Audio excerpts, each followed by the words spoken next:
Viewer discretion is advised. In the United States, the illegal drug trade is estimated to be a $100 billion a year industry. From the drug dealers, to the drug addicts, to law enforcement officials who try to put a stop to it, we take you inside the American drug game.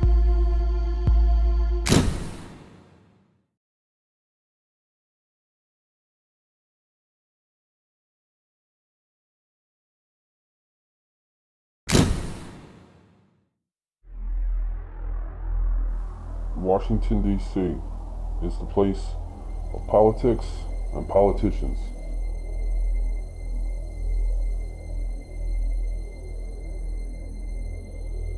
And even though most people will never believe it, these politicians, well, some of these politicians love to get high.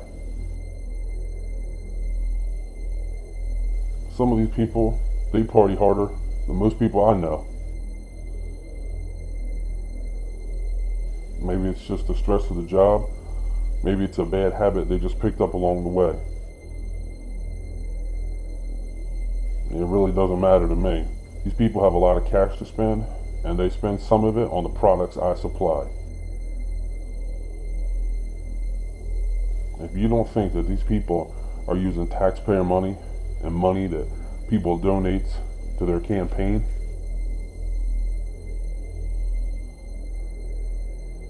you had better think again. And this isn't something new. This is something that's been going on for years, long before I was in this drug game. You have to remember, politicians are people just like you and me. They have their weaknesses and they have their vices, just like anyone else. Most people believe that these people that they put in elected positions are all very upstanding people who just want to do good in the world. Most of them probably are, but there are quite a few here in DC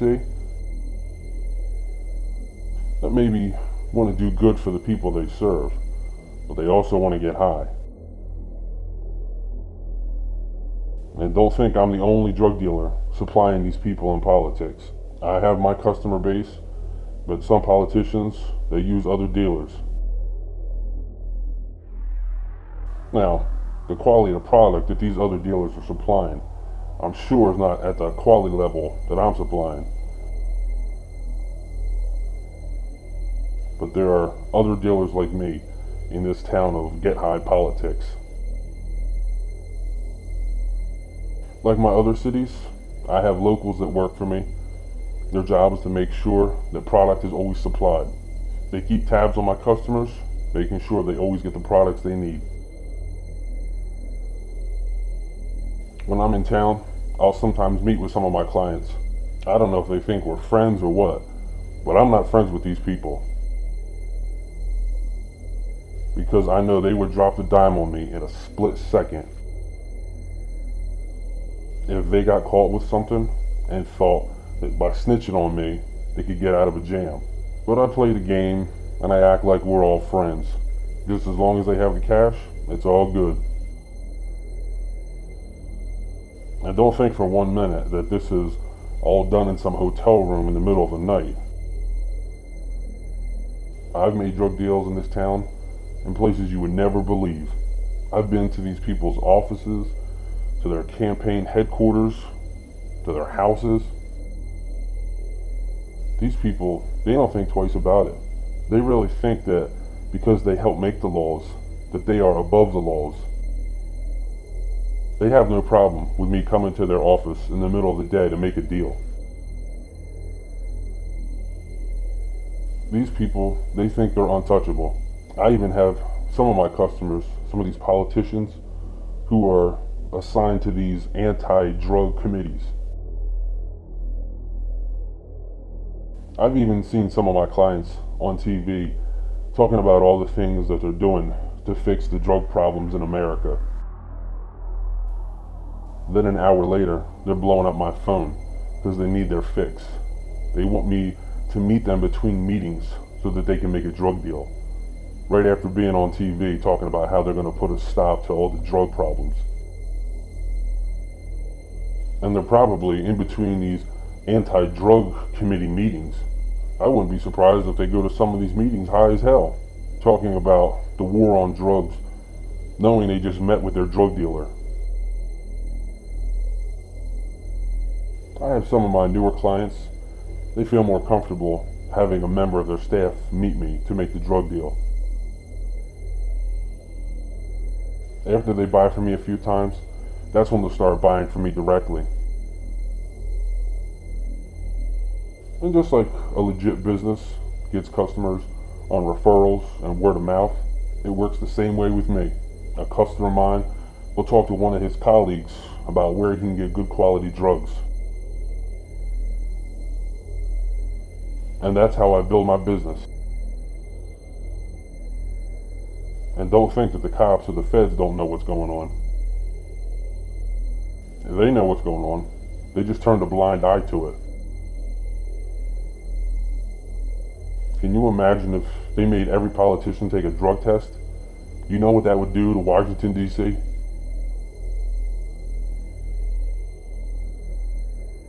But that would never happen, because too many of these politicians are getting high. And if the American people knew how many people who oversee this country are drug addicts, the people would lose faith in the whole system. This town would collapse. So that'll never happen. The truth that most people don't want to admit is that if you took away the entire illegal drug trade in this country, it would have a damning effect on the national economy. The illegal drug business is big business.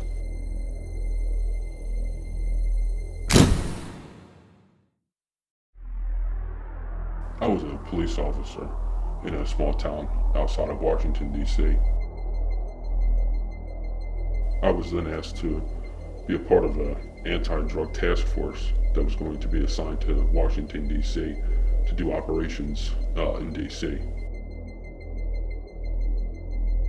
I handled many drug cases when I was in the task force, but the ones that stood out were the ones that were somehow connected to high-powered politicians.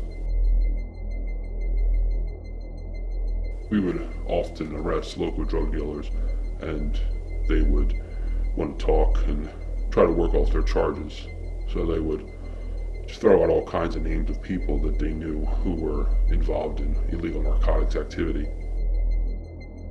Many times, these local dealers, they would give us names of congressmen, senators, anything that they thought would get them out of the trouble that they were in, to get us to focus on someone who was at a higher level of corruption.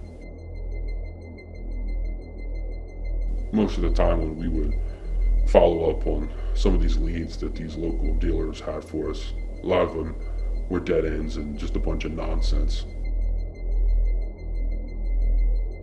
We would try to have them set things up with some politicians, and for one reason or another, the deal never happened. It would usually just fall through.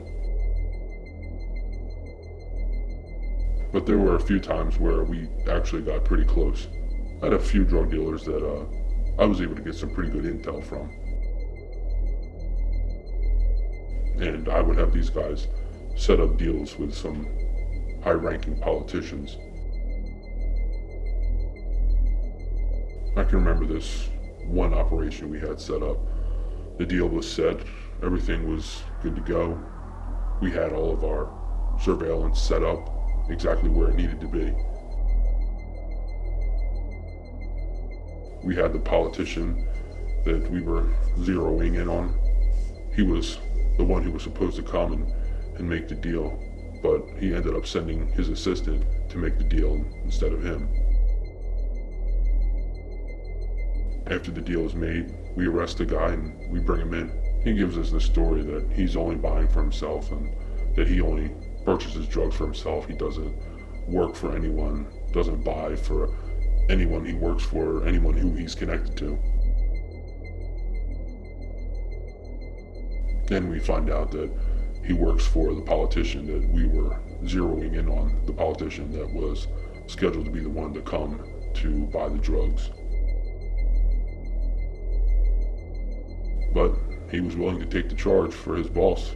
It ended up getting dismissed by the DA's office before it even went to court. We had another operation set up that had ties to a politician, and we have everything set up, and this politician sends one of his young female interns to make the deal. She makes the buy, and then we move in and arrest her. This young girl was scared to death. She was just some intern working for a congressman. Before that case went to court, it was also dismissed by the DA's office. DC is a town built on politics. It's a town where everyone owes somebody a favor. When you are working on cases where you're trying to take down people who are well connected in DC, it's an uphill battle. These cases will often get dismissed or will somehow get mixed in the pile and end up just disappearing. The last case I worked before I got taken off the task force was a case that I was investigating a senator. I worked for months gathering intel on this case, talking to informants. Then I find what I thought was the smoking gun. I get a high-end hooker who was a regular of this senator to give me some good intel. She had a lot of good information, and she was willing to help us work the case because she had some charges of her own that she was trying to get dismissed. She was going to help us set him up. She was going to supply him with the drugs that he would normally buy from her. Instead of using a drug dealer that we had working for us, we decided we were going to use this hooker to help us get this senator. I had a meeting with my supervisor a week before this operation was set to take place. Then, a day before we're scheduled to have this operation take place, I get pulled from the task force. I again explained to my supervisor that this operation was scheduled to take place the very next day. He didn't seem to care much.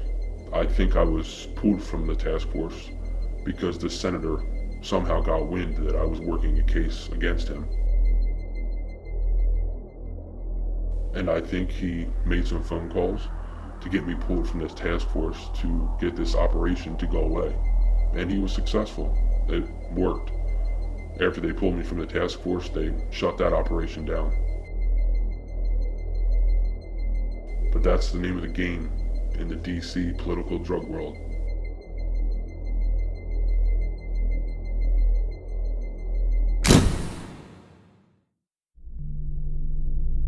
I was a very successful lawyer in the area I'm from.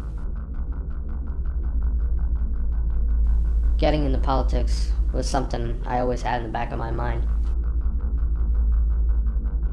After years of being a lawyer, I decided to move forward on a lifelong dream of mine of running for office. I had the full support of my family and friends and felt that the timing was right. It was the right time for me to get into public office. So I ran for office and I won. I got everything set up. I moved into my new office in Washington, D.C., and things were starting to look really good. In the beginning, everything was going well, but I was spending a lot of time in Washington, D.C., spending a lot of time away from my family. But this was a choice I made. This was something I wanted for a very long time. So I just continued moving forward. But as time went on, I started getting mixed in with the wrong people, I guess. In the beginning, it seemed so innocent. You're out with colleagues for dinner and drinks. The next thing you know, you're into something so deep, you don't know which way is up. I started using a escort service, and I would often use the same female. I had her come by one evening, and she did a few lines of coke, and then she looked at me and asked me if I wanted some, and for some reason I decided to say yes. I still don't know why to this day why I said yes. Maybe I was just so involved in things that I shouldn't have been involved in. In my mind, I justified it by saying it. If I had gone that far, what's the matter if I go a little bit farther?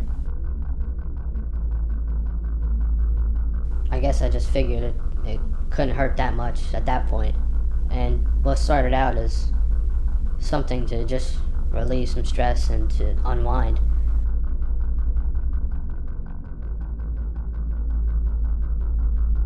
almost ended up costing me everything that I had worked so hard for.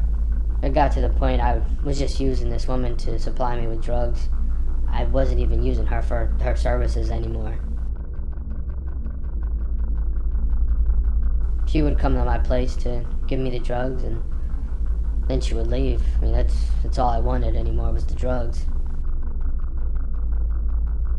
My wake-up call came one night when I called her up and asked her to bring me some more drugs. On her way to come meet me, she ended up getting arrested.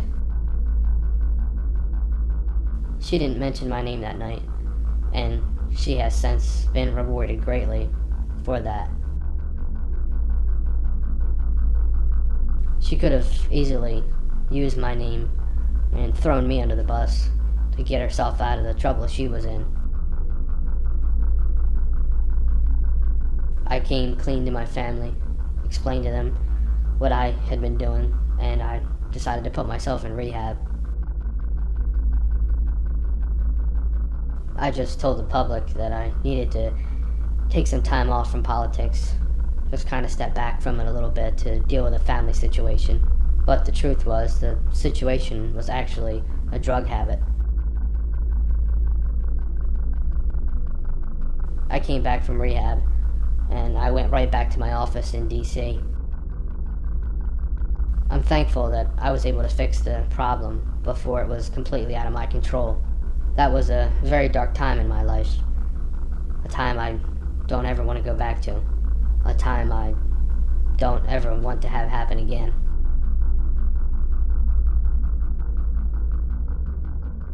Just one of the many pitfalls of DC politics.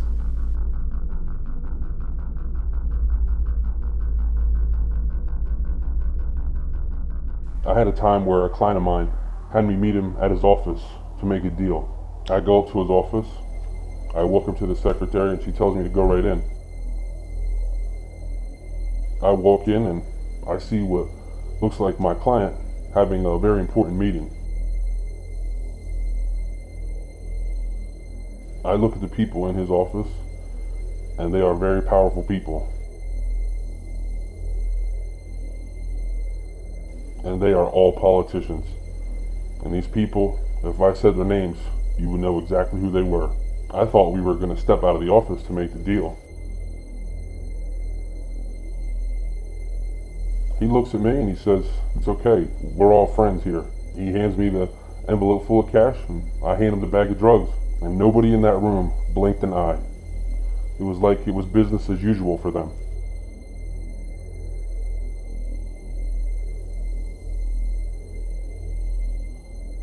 Then he asked me if I wanted to stay and hang out. I said no thanks, and I got the hell out of there as quick as I could. I couldn't believe the people that were in that meeting, and every single one of them, they knew what was going on as soon as I walked in. It just goes to show, in the city of Washington, D.C., is a town full of hypocrites, politicians, and drug addicts.